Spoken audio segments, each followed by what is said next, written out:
দেখো আজকে কি পেয়েছি, অনেক দিন পরে সেই খোসা সমেত বাদাম। আর এই বাদামের সাথে আমার ছোটবেলা ভীষণভাবে জড়িত।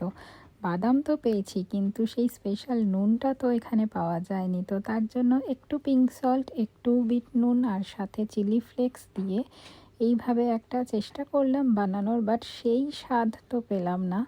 তো যাই হোক, এই বাদামের সাথে ওই যে বললাম ছোটবেলা, মানে সেই সময়ে প্রত্যেক দিন ছাদে অপেক্ষা করতাম যে কখন বাদাম কাকু আসবে।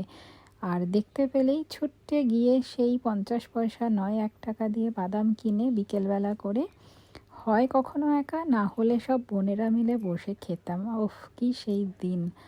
তো ঠোঙায় মোড়ানো এই বাদাম, তো আজকে এই বাদাম দেখে আর পারলাম না, তার জন্য সেই ঠোঙায় মুড়ে সেই ফিলটা পাওয়ার চেষ্টা করছিলাম। তো আর কে কে আছো আমার মতো যারা বাদাম প্রেমী, আমাকে জানিও কিন্তু কমেন্ট করে।